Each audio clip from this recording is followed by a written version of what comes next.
बड़ी बड़ी बातें तो की जा सकती हैं, लेकिन बड़ा काम करना सबके बस की बात नहीं है। देश को आगे बढ़ाएंगे, ये दावे देश की कई सरकारों, कई नेताओं ने किए हैं, लेकिन इतिहास गवाह है कि गरीबी हटाओ का नारा इंदिरा गांधी से लेकर राजीव गांधी और फिर सोनिया गांधी और मनमोहन सिंह की सरकार ने भी दिया।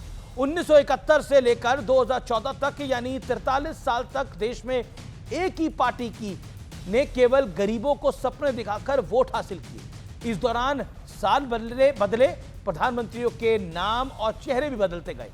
देश ने कुछ सुपर पीएम देखे, एक चीज जिसमें कोई बदलाव नहीं आया था वो है गरीब और उनकी गरीबी। लेकिन फिर न जाने कौन सा जादू हुआ कि 2014 से 2025 तक, यानी 11 सालों में 25 करोड़ देशवासी गरीबी रेखा से बाहर निकल के आए हैं।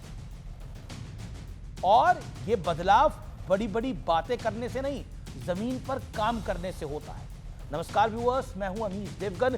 सत्य और तथ्य में आज बात होगी बदलते भारत की, नए भारत की, फुटप्रिंट्स की। अभी मैंने आपको 43 साल वर्सेस 11 साल वाली उपलब्धि बताई है। अब आगे की कहानी सुनिए। वित्तीय वर्ष 2025-26 में जीडीपी 7.4% रहने का अनुमान है। 2024-25 में भारत की जीडीपी 6.5% थी। इसके अलावा सेवा क्षेत्र में भी इस साल मजबूत इजाफा होने की उम्मीद है। अनुमान है कि इस साल सर्विस लेड ग्रोथ 7.3% रह सकती है। व्यापार, होटल, परिवहन से संबंधित सेवाओं की ग्रोथ रेट 7.5% रह सकती है। देश के करीब करीब हर सेक्टर के बारे में इस वित्तीय वर्ष के लिए करीब करीब ऐसे ही अनुमान रखे गए हैं। ये बीते 11 साल में किए गए वादों और आज की हकीकत की असल तस्वीर है। निश्चित तौर पर अभी भी कुछ कमी रह गई होगी, अभी भी काफी सारा काम करना बाकी है, अभी भी कई सेक्टर सुधार का इंतजार कर रहे हैं। लेकिन जो हो रहा है या हो चुका है वो अपने आप में काबिले तारीफ है। वो भी ऐसे दौर में जब पूरी दुनिया दबाव में है, प्रेशर में है। भारत भी टैरिफ वाले थ्रेट से गुजर ही रहा है। कौन कब किससे लड़ बैठेगा कुछ समझ नहीं आ रहा है। उस दौर में भारत की अर्थव्यवस्था यानी इकोनॉमी की कंसिस्टेंसी पूरी दुनिया के लिए एक बड़ी केस स्टडी है। नहीं तो हमें 43 साल तक गरीबी हटाने के वादे भी देखे हैं, लेकिन आज नरेंद्र मोदी जो कहते हैं उस तरफ मिशन मोड में जुट जाते हैं।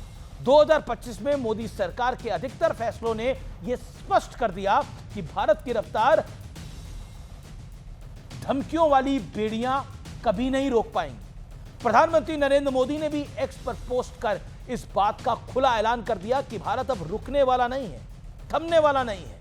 उन्होंने कहा कि भारत की रिफॉर्म एक्सप्रेस लगातार रफ्तार पकड़ रही है। यह सरकार कोशिशों और डिमांड ओरिएंटेड नीतियों का नतीजा है।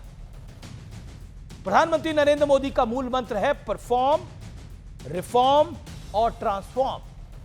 और अर्थव्यवस्था की रफ्तार का जो शानदार अनुमान लगाया जा रहा है वो इसी मूल मंत्र की एक बड़ी देन है। नरेंद्र मोदी जब देश के प्रधानमंत्री बने थे तब उन्हें फ्रेजाइल अर्थव्यवस्था यानी इकोनॉमी विरासत मिली थी। 2013 में मॉर्गन स्टैनली ने फ्रेजाइल 5 का टर्म गढ़ा था भारत के लिए। ये दुनिया के 5 ऐसे देश थे जिसकी अर्थव्यवस्था दिशाहीन और बुरी तरह से चरमराई हुई थी। जो लोग आजकल कहते हैं ना देश में कुछ नहीं हो रहा, कुछ बदला ही नहीं है, याद करना चाहिए 2013 का वो दौर जब हम फ्रेजाइल 5 में थे, यानी हमारी अर्थव्यवस्था चरमराई हुई थी। और आज हम कहां पर पहुंचे हैं, ये ऊंचाई भारत के हर देशवासी की है। नरेंद्र मोदी ने बीते 11 सालों में भारत को दुनिया की चौथी बड़ी अर्थव्यवस्था बना दिया है। यह काम आसान नहीं है, ऐसे दौर में तो बिल्कुल नहीं जैसे दौर से आजकल दुनिया गुजर रही है। यानी पीएम मोदी ने जो बड़ी बातें कही उन्हें वो पूरा कर रहे हैं। इसी को कहते हैं जैसी कथनी वैसी करनी।